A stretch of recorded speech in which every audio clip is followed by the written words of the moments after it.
बनाने में, और फिर ऐसा पत्थर आया जिसको बनाई नहीं जा सकती थी। फिर दोबारा से पत्थर ढूंढा गया, और जब नरसिंहदेव बन गए थे ना, तो ये था कि कुछ दिन बाद उनको ले जाके स्थापना करनी है। तो जहाँ पे बैठे थे नरसिंहदेव, वहाँ पे आग लग गई थी घर में पूरी तरह से। फिर फटाफट अरेंज किया गया, फिर मायापुर में लाया गया। उससे पहले बड़े डाकू आक्रमण करते थे और भक्तों के ऊपर अटैक होते थे। भक्तों ने बड़े लड़ाइयाँ लड़ी हैं मायापुर में। इस तरह से इतना ज़्यादा कठिनाई थी मायापुर में, है ना। चारों तरफ बंगाली मुस्लिम, उसके बीच में मंदिर बनाना कोई आसान काम नहीं था। आज भी बहुत ज़्यादा वहाँ पे दिक्कतें आती हैं मायापुर के अंदर, लेकिन फिर नरसिंहदेव आए, और नरसिंहदेव की लीलाएं जो हैं वो आज भी बड़ी प्रसिद्ध है मायापुर में। कितने कितने भक्तों के साथ रियलाइजेशन है कि उनकी मतलब बीमारियां दूर हो गई नरसिंहदेव के आने के बाद से, उनसे प्रार्थना करने मात्र से। और यानी कि एक पुजारी है, उनका तो नरसिंहदेव के निशान भी है। एक लड़की, छोटी बच्ची जो रोड क्रॉस कर रही थी, भक्त थी, और उसको नरसिंहदेव ने बचाया था, तो उसकी पूरी बॉडी पर नरसिंहदेव के नाखूनों के निशान थे। नरसिंहदेव के रूप में भगवान कृष्ण ही तो है नरसिंहदेव, जो भक्त के लिए अपना ऐसा रूप बना लेते हैं। तो सबसे, हालांकि बड़ा विकराल और भयंकर रूप दिखाई देता है नरसिंहदेव का, लेकिन वो सबसे ज्यादा क्या कहते हैं, दयालुता और कृपालुता का रूप है। कि भगवान माँ के रूप में है नरसिंहदेव, है ना। मैं तो माँ के रूप में देखती हूँ। एक माँ अपने बच्चे की रक्षा के लिए सारे हथियार उठा लेती है, उसके बच्चे को कुछ कह दे कोई तो उठा लेती है ना। तो भगवान नरसिंहदेव जो अपनी समझ है, जो मेरी अपनी भावना है, मेरे एक माँ का रूप है ना, जो अपने बच्चों को गोदी में उठा के चलते हैं, जो भक्ति करते हैं। तो ऐसे ही नरसिंहदेव के रूप में भगवान प्रकट हुए। प्रहलाद महाराज जो 5 वर्ष के बालक थे, और जिनके स्वयं के पिता उनके दुश्मन बन गए।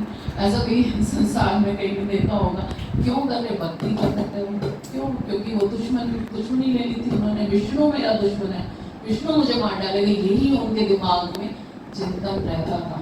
तो हम भागवतम से स्टोरी पढ़ेंगे और आपको पूरा बताएंगे। आज मेरा यही था कि आज हम अच्छे से, अभी तो सुन रहे होंगे आवाज सबको, पूछो।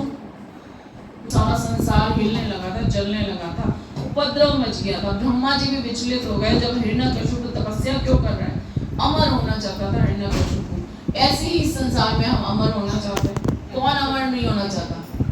अगर हम मृत्यु, अगर हम, आपकी यहाँ पे गूंजेगी आवाज में, इसको रहने दो आप। ये कि हम भी हिरण्यकशिपु की तरह है, हम भी अमर होना चाहते हैं। कौन चाहता है मृत्यु हो? जो हम संसार बना के चलते हैं तो वो अमरता का ही तो है। एक व्यक्ति सोचता है कि भाई मैं तो जिंदगी भर पता नहीं कितने 80 साल का व्यक्ति भी नहीं जाना चाहता, 90 साल का भी नहीं जाना चाहता, अभी तो और, अभी तो और, अभी तो और। तो उसका मतलब अमर होना चाहते हैं, उसी का प्रयास कर रहे हैं। धन संचित करते रहेंगे, कितना धन संचित करोगे, इसका मतलब आप अमर होना चाहते हैं, है ना। किसी के पोता नहीं हो, घबरा जाते हैं, मेरे वो आगे कैसे चलेगा, क्या कहते हैं, खानदान वंश परंपरा। अरे कई की वंश परंपरा है, कृष्ण की वंश परंपरा में रहो, हमेशा अमर रहोगे। कृष्ण के भक्त बनो, हमेशा अमर रहोगे, क्या ही जरूरत है।